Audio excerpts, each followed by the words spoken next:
오늘 우리 고린도전서 6장 19절, 20절 말씀을 함께 읽었는데요. 그 중에서 제가 강조해서 함께 나누고 싶은 구절을 제 성경에 있는 버전으로 한 번 더 읽어드리도록 하겠습니다. 개역 개정 버전이고요. 20절에 보면 이런 구절이 나와 있죠. 너희 몸으로 하나님께 영광을 돌리라. 한 번 더 읽어드리겠습니다. 너희 몸으로 하나님께 영광을 돌리라. 우리가 예수 믿으면서 산다라고 하는 것은 더 이상 내 뜻대로 나의 영광을 위하여 사는 삶이 아닙니다. 성경은 너무나도 분명하게 너희 몸으로 하나님께 영광을 돌리라. 그 이유가 무엇입니까? 우리의 몸은 예수 그리스도의 십자가의 피값으로 사신 바 된 것입니다. 여기 여러분들이 하나님 앞에 의로운 자로서 저주가 아닌 축복의 자리에 앉아있게 된 유일한 이유는 예수님이 우리를 피값으로 사셨기 때문입니다. 그래서 이제는 우리가 나의 영광을 위하여 사는 것이 아니라 하나님의 영광을 위하여 사는 것이 맞는 거죠. 그런데 우리가 특별히 현대사회, 현대가 우리의 어떤 자존감을 아주 강조하고 그것을 칭찬하는 그런 사회 분위기 가운데에 신앙생활을 할 때 우리가 생각하는 기독교의 모습을 사자성어로 표현한다라고 하면 아마 활용점정이 아닐까라는 생각을 해봅니다. 활용점정이 무슨 뜻인지는 아시죠? 용의 그림을 그려놨는데 정말 멋있는데 거기 뭐 하나만 더하면 되는 거예요? 눈에 점 하나만 탁 더하면 어떻게 되죠? 그림이 살아있는 용이 되어서 쫙 올라가는 예수 그리스도의 복음이 아름답고 좋습니다. 이 복음만큼 영광스러운 작품도 없어 보이지만 거기에 우리는 이제 무엇을 하려고 합니까? 우리의 노력을 더하여 우리의 선한 행위와 사회적인 영향력을 더하여서 이 기독교를 완성하려고 합니다. 하지만 사실 성경이 우리에게 말하고 있는 기독교는 활용점정의 기독교가 아니에요. 오늘날 현대교회가 추구하는 많은 모습들은 성경이 우리를 바라보고 평가할 때에 활용점정이라기보다는 화사첨족이 아닐까라는 생각을 해봅니다. 화사첨족이 좀 낯서시다면 사족이라는 말은 많이 들어보셨죠? 그림 그리기 내기를 했는데 제일 먼저 그린 사람이 내가 그린 뱀이 참 멋있어요. 그래서 어떻게 하죠?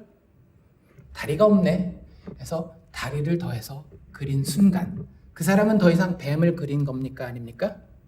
더 이상 뱀을 그린 것이 아니에요. 기독교에서 우리의 노력이 더해지는 순간 더 이상 그것은 성경이 말하는 기독교가 아닙니다. 다시 한번 말씀드리겠습니다. 우리가 이야기하는 성경의 기독교에서 우리의 노력이 더해지는 순간 그것은 성경이 이야기하는 기독교가 아닙니다. 라는 생각을 하실 수도 있어요. 하지만 간단한 한 용어만 우리가 생각해 볼까요? 교회에서 제일 많이 쓰는 단어 중에 하나는 은혜라고 하는 단어 아닙니까? 은혜가 무슨 뜻이죠? 내가 노력해서 받아낸 대가를 우리는 은혜라고 부르지 않습니다. 은혜의 원래 뜻은 자격 없는 자가 거저 받게 되는 선물이 은혜예요. 나는 자격도 없고 돈을 지불한 적도 없어요. 나의 것이 더해집니까? 아니요. 전혀 더해지지 않아요. 오직 하늘로부터 내려오는 하나님의 의만이 예수 그리스도께서 십자가에서 완성하신 그 의만이 나에게 자랑할 거리가 되고 나의 믿을 만한 신뢰의 대상이 된다라고 하는 것이 성경이 이야기하는 기독교라고 하는 것입니다. 하지만 아까도 제가 말씀드린 것처럼 우리의 현실은 그렇지 않은 경우가 참 많이 있어요. 정말로 이 좋은 예수 복음에 나의 어떤 것을 혹은 우리 교회의 어떤 것을 더하여서 하나님께 영광을 더 크게 돌릴 것이라고 생각하는 경우가 참 많이 있습니다. 하지만 제가 단언하건대 오해입니다. 그래서 오늘은 우리가 그 하나님께 영광을 돌린다라고 하는 그 표현에서 하나님의 영광이 무엇인지에 대해서부터 먼저 생각해 보려고 하는데요. 히브리어로 구약 성경에 기록된 언어가 히브리어죠. 히브리어로 영광이라고 하는 단어는 카보드라고 하는 단어를 씁니다. 그래서 한국말로 번역될 때 영광이긴 하지만 원래 그 단어의 기본 뜻은 무엇인가 하면 아주 많은 양을 뜻하는 단어예요. 카보드라고 하는 히브리어는. 그래서 그 양이 많기 때문에 거기서 조금 더 발전되어서 무거움 혹은 무게 이런 뜻을 가지게 됩니다. 그리고 거기서 조금 더 뜻이 발전하면 그만큼 무거운 중요성을 이야기를 하는 거고요. 그 중요성에서 조금 더 발전하면 가치라고 하는 의미까지 가게 됩니다. 그리고 거기서 영광이라는 해석까지 나오게 되는데요. 성경이 이야기하는 하나님의 영광이라고 하는 것은 말 그대로 하나님의 무게인 거예요. 하나님의 중요성입니다. 하나님과 우리를 달아보았을 때에 항상 누가 이기는 거예요? 하나님이 이기는 거예요. 나의 세상의 명예나 나의 세상에서의 성공, 재정적인 풍성함이라고 하는 어떻게 보면 우리가 우리의 몸을 가지고 살아갈 때에 상당히 중요한 것들을 저울의 이쪽 편에 놓았고 그 다른 편에 하나님이라고 하는 존재를 놓았을 때에 무게는 항상 어디로 기웁니까? 하나님에게로 기운다라고 하는 것입니다.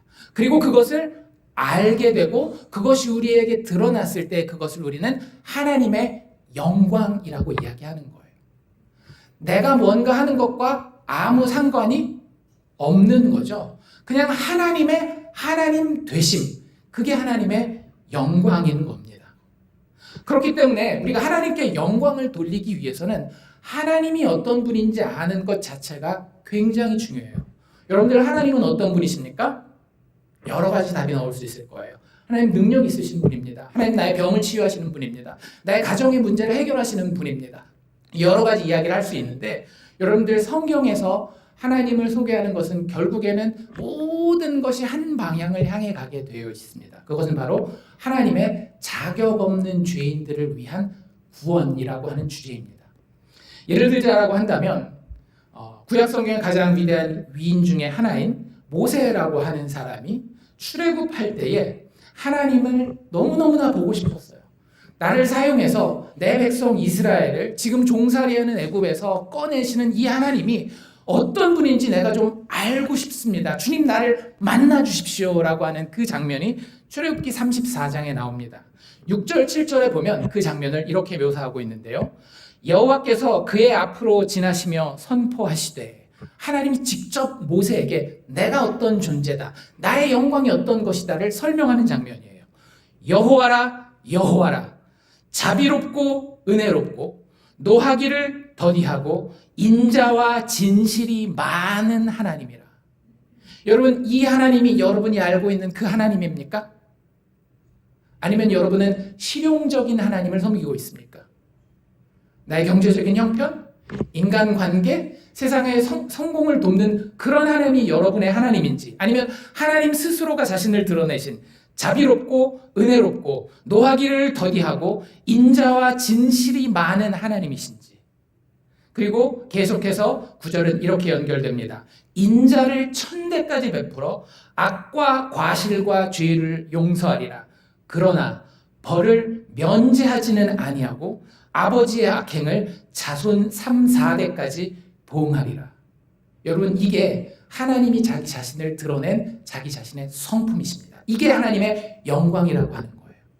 여러분들 이 하나님의 영광을 보셨습니까? 이 하나님의 영광을 보지 않은 사람은 그리스도인, 기독교인이라고 이야기하기에는 뭔가 부족함이 있지 않나라는 생각을 해봐야 합니다. 그리고 사실 이 그림은 우리에게 너무나 분명하게 주어졌어요. 자비롭고 은혜롭고 노하기를 더디하시며 인자와 진실이 많으실 뿐 아니라 그 인자를 1000대까지 베풀어 악과 과실과 죄를 용서하시되 그 벌을 면제하신다 안 하신다? 그 벌은 절대 면제하지 아니하시고 아버지의 악행이라 할지라도 자손 3, 4대까지 보응한다라고 하는 그림이 성경에 너무나도 분명히 나와 있습니다. 어디예요? 예수 그리스도의 십자가에. 여러분들 십자가를 뭐라고 생각하십니까? 십자가는 그냥 하나님이 우리를 위해서 죽어주신 사랑의 증표 정도라고만 생각하신다면 우리는 십자가를 반만 알고 있는 거예요. 하나님은 죄인들을 구원하시기를 너무나 원하셨습니다. 그분에게 가장 강력한 소원은 저 죄인들을 내가 어떻게 하면 구해줄 수 있을까요? 단 하나님은 단지 은혜와 자비의 하나님만이 아니라 공평과 정의의 하나님이셔요. 만약에 그것을 양보한다면 하나님은 우리에게 줄 수 있는 것이 절반 이상으로 줄어듭니다. 그래서 하나님이 자신의 공평과 자비를 양보하지 아니하고 자격 없는 죄인들을 구원하기 위해서 행하신 일, 약속하신 일이 무엇인가 하면 아들 예수를 약속대로 이 땅에 보내주셔서 우리 대신해서 죽게 하시고 다시 살게 하신 것이 하나님이 우리를 위해서, 우리 죄인을 구원하기 위해서 하신 일이라고 하는 거죠.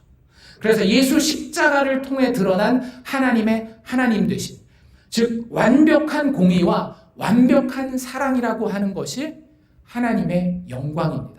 여러분들이 이걸 보고 와라고 했다라고 한다면 하나님께 영광을 제대로 돌리는 거예요. 하지만 안타깝게도 우리는 많은 경우에 하나님의 영광 혹은 하나님께 영광을 돌린다라고 하는 것에 대해서 오해하고 있어요. 아까 제가 말씀드린 것처럼 활용점정하려고 합니다. 활용점정을 하려고 합니다.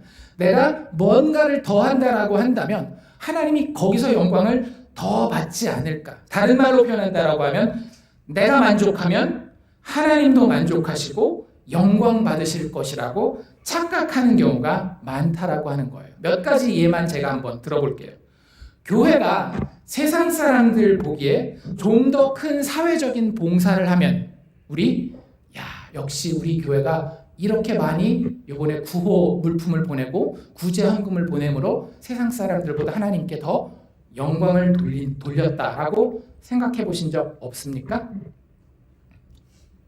아니면 세상 사람들은 맨날 돈 먹고 부정부패하는데 교회 다니는 사람은 절대 거짓말하지 않고 세상에서 손해보더라도 그냥 정직하게 성경에 나와 있는 대로 거짓말하지 않고 그런 삶을 살기 때문에 하나님이 더 영광 받으신다라고 생각해 보신 적은 없나요?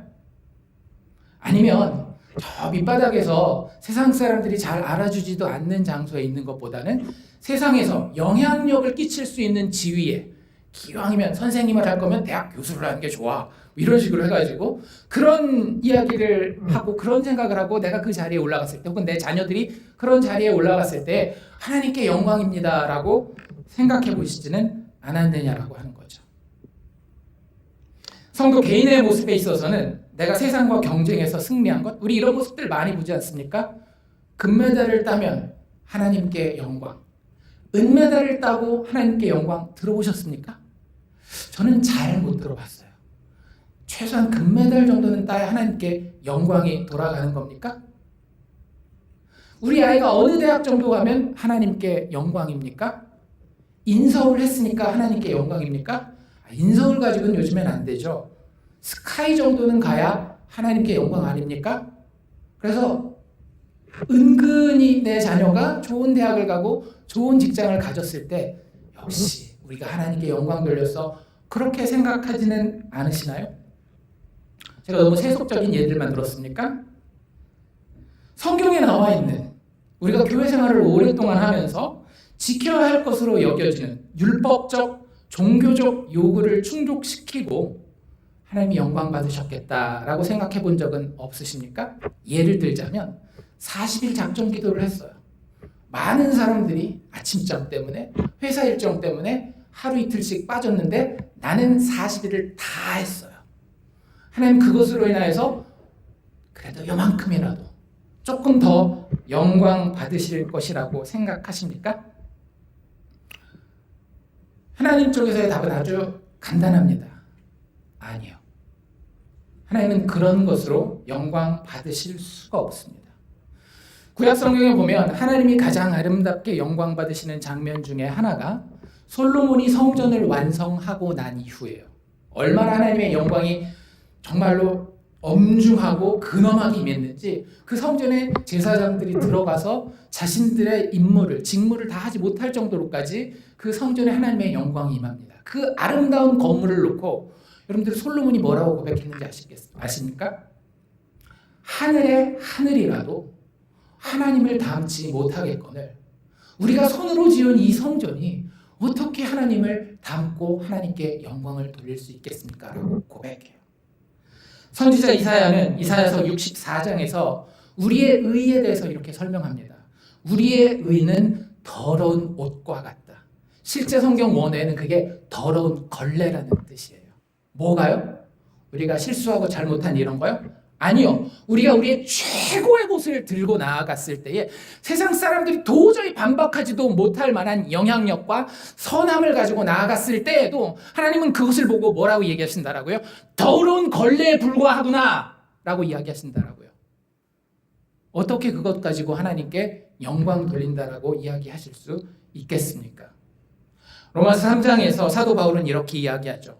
모든 사람이 죄를 범하였음에 하나님의 영광에 이르지 못하더니. 하나님의 영광과 인간의 상태를 너무나도 분명히 성경은 이야기하고 있습니다. 우리는 죄인이기 때문에요. 우리의 그 어떤 것을 가지고도 심지어는 우리의 의라 할지라도 하나님 앞에 영광을 돌릴 수 없어요. 우리가 그런 것 하면서 하나님께 영광 돌린다라고 할 때 우리의 속마음에 대해서 성경은 이미 다 알고 있습니다. 로마서 1장 사도 바울 다시 뭐라고 이야기를 해요? 하나님을 알되 하나님을 영화롭게도 하지 아니하고 하나님의 영광을 썩어질 사람과 다른 우상으로 바꾸는 것이 우리의 본성이라고 하는 거예요. 예수님 이거 너무나도 분명히 알고 계셨습니다. 그래서 그분이 육체를 입고 이 땅에 계실 때에 이렇게 이야기하셨어요. 요한복음 5장 41절인데요. 예수님이 직접 자기가 거느리고 있는 무리들에게 하신 이야기예요. 나는 사람에게서 영광을 취하지 아니하노라.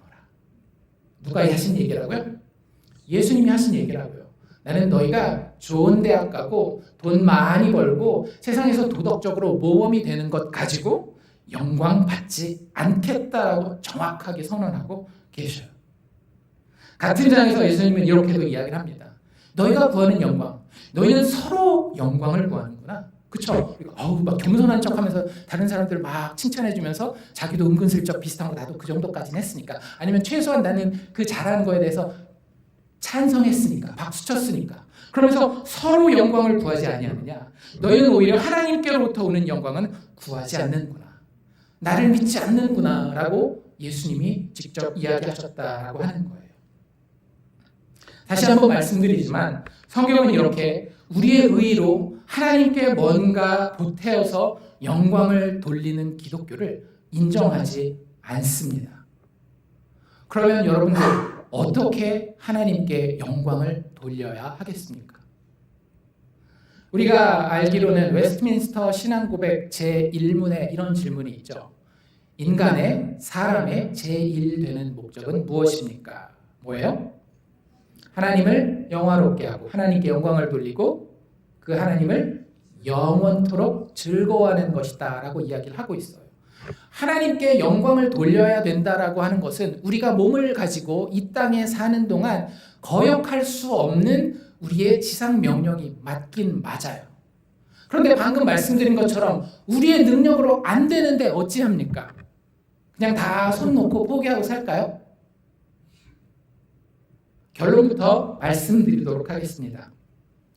성경이 말하는 죄인인 우리가 물론 용서받았지만 여전히 옛사람의 습성을 가지고 있는 용서받은 죄인 우리가 하나님께 영광 돌리는 유일한 길은요, 우리 안에 계시는 성령을 통해서 내가 믿게 되어진 예수가 내 안에서 아름답게 여겨질 때에 비로소 하나님은 영광을 받으시게 됩니다. 다시 한번요, 잘 기억하십시오. 우리가 어떻게 하나님께 영광을 돌린다라고요? 내가 성령을 통하여서 믿음으로 받아들이게 된 그 예수가 내 마음 가운데서 더 이상 의무나 책임이 아니라 아름다운 감격으로 드러날 때에 하나님은 영광 받으신다라고 하는 거예요. 여러분들 한번 생각을 해봅시다. 여기 아주 깨끗하고 완벽하고 너무나도 신선한 생수가 펑펑펑펑펑 흘러나오고 있어요. 어떻게 하면 이 생수를 가장 칭찬하고 가장 이걸 사랑으로 표현한다면 이 생수에게 영광을 돌릴 수 있겠습니까? 야, 생수 참 좋다. 여기다가 내가 물을 좀 더 보태야 되겠다 해서 우리 집에서 수돗물 막 퍼가지고 와서 거기다 부으면 그 생수가 영광을 받고 찬양을 받는 건가요? 아니죠. 어떻게 해야 돼요? 그 완벽한 생수를 받아서 마시면 돼요. 한마디만 하면 되죠. 뭐라고? 너무 시원하다. 참 좋다. 그리고 그 생수의 잔을 누구에게도 주는 거예요? 내 옆에 갈증으로 목말라 있는 그 사람에게 그 생수를 주면서 너도 마셔봐. 얼마나 시원한데 너의 모든 갈증이 다 해소될 거야. 그러면 이 생수가 영광을 받는 거예요. 여러분들에게 예수가 정말 그런 존재입니까? 아니면 교회에서 뭐 좀 까딱해보고 다른 사람이 인정해줄까 말까 하지만 내 마음속으로는 참 헌신했으니까 막 느끼는 그 자부심을 가지고 여러분들 기쁨을 느끼고 계십니까?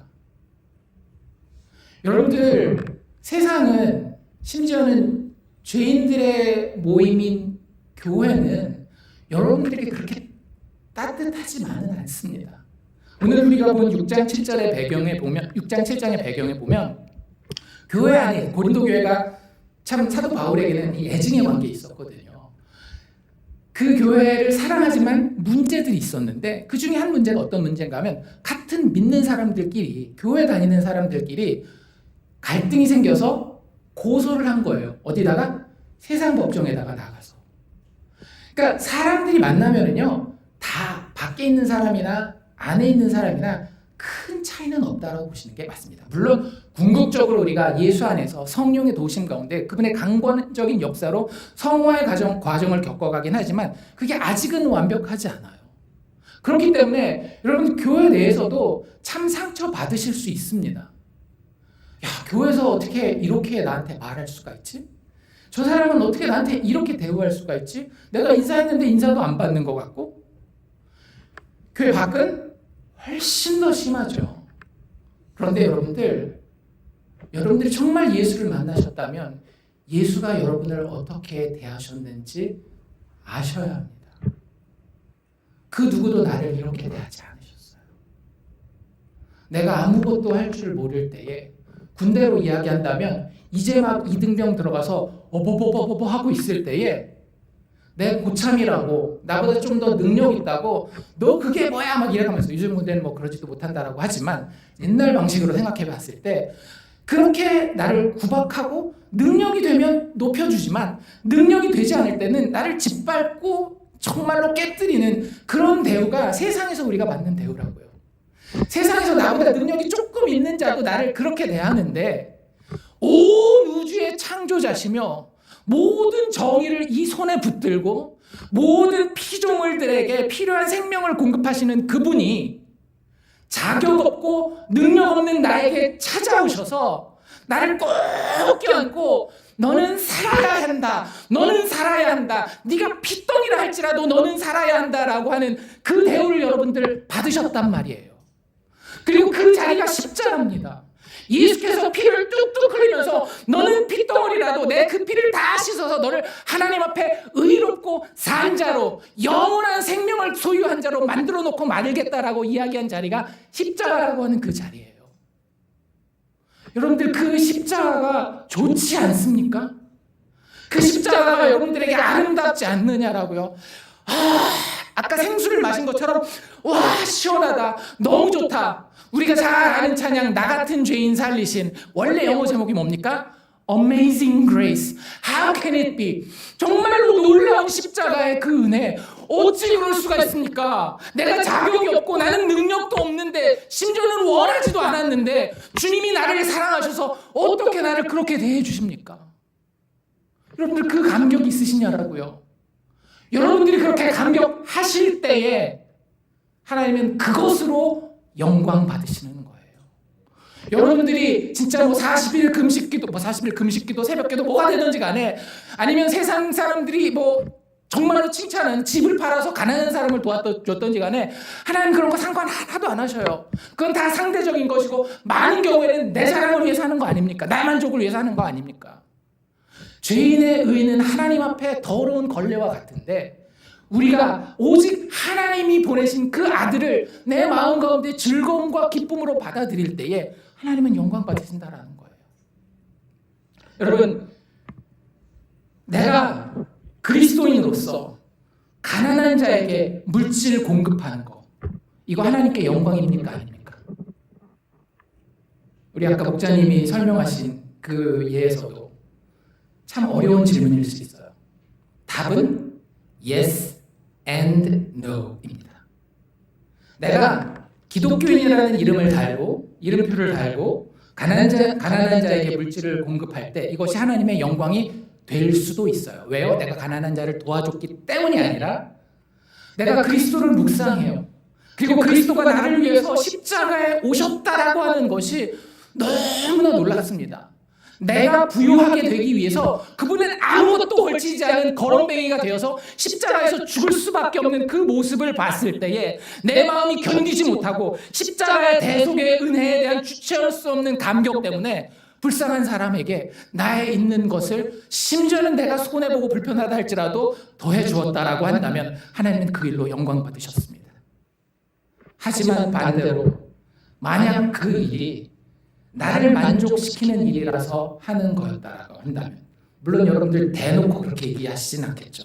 내가 이렇게 잘 도와주니까 잘 봐봐봐. 그 정도 양심 없는 분들은 여기 안 계시겠죠. 하지만 아주 은근히 이 일을 통해서 내가 혹은 우리 공동체가 칭찬받고 존경받기 위해서 여러분들이 그 일을 하셨다라고 한다면 하나님은 그 일로 우리를 칭찬하거나 그 일로 자신이 영광 받지는 않으실 겁니다. 더 분명하게 이야기하기로는 여러분들 죄를 범한 것입니다. 누구의 영광을 구했기 때문에? 나의 영광을 구했기 때문에. 예수님의 기준도 너무나 분명하지 않습니까? 너희들이 그런 선한 일 했을 때 내가 영광 받을 것 같아? 그러면 그게 진짜인지 아닌지 어떻게 점검하라 그래요? 기도라고 하는 선을 통해서 나에게 영광을 돌린다라고 한다면 너 기도할 때 골방 들어가서 해. 아무도 보지 않게. 구제는 또 어때요? 너의 오른손이 하는 것을 왼손이 알지 못하게 해. 왜 거기다가 이름 다 달아가지고 여러분들 제가 이 말씀을 드리는 이유는 교회 이름으로 기독교의 이름으로 아무것도 하지 마십시오. 이걸 이야기하는 게 아니에요. 우리의 마음의 동기를 그만큼 살피자라고 하는 거예요. 지금 하는 거 그대로 다 하셔도 됩니다. 중요한 건 무엇인가 하면 내 마음의 동기가 정말로 예수의 십자가가 아름다운가 아닌가예요. 여러분들에게 그것이 아름답다라고 한다면 여러분들이 가난한 사람을 도와주건 아니면 여러분들이 거렁뱅이가 되어서 도움을 받건 상관없이 내가 정말로 집 없는 노숙자의 자리에서 정부가 도와주는 가난한 사람들을 도와주는 부자들의 손길을 받을 때에 하나님 어떻게 나에게 이런 것들을 공급해 주실 수 있습니까? 예수 그리스도의 십자가의 그 은혜와 희생이 그 사랑이 지금 내가 노숙자로 있는 이 순간에도 현실이군요 라고 한다면 여러분들은 하나님께 영광을 돌리고 있는 거라니까요. 우리가 지금 주마음교회에서 오늘 그리고 돌아오는 주간 선교와 순교 이런 것들을 많이 묵상하고 있어요. 여러분들 나가셔서 예수를 자랑하고 전도하고 선교하십시오. 그런데 왜 하십니까? 그것이 정말 하나님의 영광 맞습니까? 제가 아는 한 목사님의 사례를 여러분들에게 예로 드릴게요. 이 목사님이 아프리카에 선교를 나갔어요. 너무나 불쌍한 아프리카 아이들의 그 모습, 사진, 방송 이런 것들을 보고 참 불쌍하다. 이 세상에서도 이렇게 가난하고 힘들게 사는데 죽어서라도 천국 가야 되겠지 않느냐 해가지고 아프리카에 갔습니다. 한 1, 2년 사역을 하는데 그 사람들한테 복음을 전했는데 들었을까요? 안 들었을까요? 안 들어요. 그리고 여러분들 멀리서 볼 때는 다 좋아 보이지만 가까이 가서 살면은요 내 부모도 힘든 법입니다. 거기 가서 자기랑 문화도 다르고 어떤 도덕적인 어떤 수준도 다른 그 사람들이 정말로 이 사람들 죄인 중에 죄인들이라는 걸 깨닫고 복음 내가 전할 때 그 복음 받아들이지 않기를 원한다라고 하는 그 사실을 보면서 학을 띄었어요. 그리고 어느 날 밤 하나님 앞에 침대에 무릎 꿇고 기도를 합니다. 하나님 왜 나를 보내셨습니까?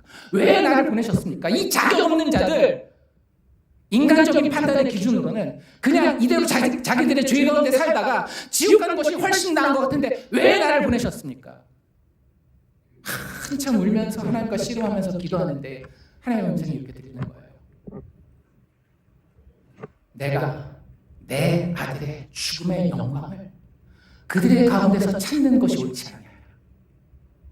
그들이 자격이 있기 때문이 아니라 내가 뭔가를 성취할 수 있는 능력이 있기 때문이 아니라 예수께서 하나님의 정하시고 택하신 자를, 미리 아신 자들을 구원하기 위해서 네가 거기 가도록 영원전부터 정해놓으셨다라는 거예요.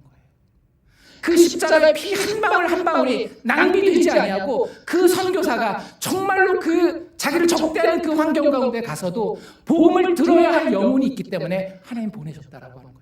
그 어떤 인간도 거기에서 영광과 이익을 취하지 아니하고 오직 십자가의 예수만이 영광과 이익을 취하시는 거예요. 여러 교단 중에 모라비아 형제단이라고 하는 교단이 있습니다. 그 교단 초기에 두 명의 형제가 선교를 나가게 돼요. 그런데 선교지가 아주 심상치 않았습니다. 노예섬이었어요. 지금으로 따진다라고 한다면 카리브해 연안에 있는 노예섬으로 가게 됩니다. 1700년대였는데요. 그 섬은 아무도 들어가고 나가고 할 수가 없었어요. 왜냐하면 괜히 외지 사람들이 들어오면 노예무역하는 거 방해된다고 선교사들 들어오는 거 싹 다 막았는데 이 사람들이 그 섬에서 탈출한 한 사람이 자기네 공동체에 온 것을 보고 자기 아직 형제가 거기 남아있으니까 누군가가 거기서 복음을 전해줬으면 좋겠다. 거기서 노예하고 뭐 이런 건 상관없는데 복음을 듣지 못하고 죽는 내 형제에게 복음을 좀 전해줬으면 좋겠다라는 이 도전을 받고 믿음의 공동체가 기도하는 가운데 두 형제가 선교를 나가기로 다짐을 해요. 결단을 합니다. 그리고 그 사람들이 나가는데 갈 방법이 없죠. 왜 받아주질 않으니까 아무리 전도하고 싶어도. 그래서 생각해낸 방법이 뭐였는가 하면 자기 자신을 노예로 파는 거였어요. 그리고 그 값은 뱃삭스로 쓰고 나올 수 있을지 살아서 돌아올지 모르는 그 상황 가운데에 그들의 배가 출발합니다. 부두에 나와 있는 사람들의 표정은 심상치 않겠죠. 그 가족들, 친척들, 친구들 얼마나 안타까워하고 아무리 전도가 좋고 선교가 좋다라고 하지만 저거 어떻게 저렇게 보내도 되나. 그때 그들이 이렇게 이야기합니다. 죽임당하신 어린 양이 그의 고난에 합당한 보상을 받으시옵소서. 죽임당하신 어린 양 예수께서 마땅히 구원하기로 한 그들에게 도구로 쓰임받는 우리가 나아가 그 기뻐하는 주님의 소식을, 내가 사랑하고 내가 즐거워하는 그 예수의 생수를 그들에게 마실 수 있게 하여 주시옵소서. 당신에게는 그 자격이 있습니다 라고 이야기하고 그 배를 타고 떠나갔다라고 하는 이야기가 아직까지도 우리에게 전해집니다. 여러분들, 우리가 교회에서 여러 가지 일들을 할 때 그게 선교가 됐건 전도가 되었건 우리는 인본주의, 사람이 중심이 되는 것에 그 사람이 후원받아야지 불쌍하니까 이런 생각을 가지고 있지 않습니까? 아니면 내가 이 정도는 하나님을 위해서 할 수 있지라고 하는 나 중심적인 그런 인본주의적인 생각을 하지 않느냐라고 하는 거예요. 그보다 먼저 우리가 주님을 섬길 때 선교가 되었건 전도가 되었건 내가 정말 사랑하는 죄인을 위해 이렇게 자격 없고 이렇게 능력 없는 나 같은 죄인을 위해 죽임당하신 예수가 그의 합당한 영광 받으시는 자리에 내가 부름받아 나아간다는 것이 얼마나 기쁜 일인가, 얼마나 순종할 만한 일인가 라는 그 이유를 가지고 여러분들 하나님 앞에 서시고 하나님을 섬기실 수 있기를 바랍니다. 하나님 그 마음에서 영광 받으실 줄로 믿습니다. 서울문답 1문에서 질문이 뭐라고 했어요? 사람의 제일 되는 목적이 무엇이냐? 그런데 그 목적이라고 하는 단어가 영어로 end거든요. 참 재밌는 건 그 두 가지가 뭐였는가 하면 하나님을 영원롭게 하고 그를 영원토록 즐거워하는 것이라고 그랬잖아요. 그러면 이건 단수예요, 복수예요? 두 개니까 복수잖아요. end에다가 s를 붙여서 ends라고 해야 돼요. 그런데 실제 원문에 보면 웨스트민스터 신앙고백서 원문에 보면 거기 end 단수로 되어 있습니다. 왜일까요? 여러분들이 하나님께 영광을 돌리는 것은 하나님을 영원토록 즐거워하는 것과 다르지 않기 때문에. 그래서 좌파의 목사님은 이렇게 얘기하십니다. 하나님을 영원토록 즐거워함으로 그분을 영화롭게 하는 것이 우리 인생의 제일 되는 목적이다. 다시 한번, 하나님을 영원토록 즐거워함으로, 여러분들이 십자가를 보고 만족함으로 우리는 하나님께 영광을 돌릴 수 있다라고 하는 것입니다.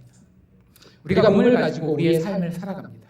그런데 우리 몸의 삶의 모든 영역을 살아갈 때에 예수 그리스도 안에 드러난 하나님의 장엄하심, 아름다우심, 거룩하심, 그분의 은혜와 자비, 그 사랑을 즐거워하고 감격함으로 하나님께 영광을 돌리는 우리가 되기를 주의 이름으로 축원합니다.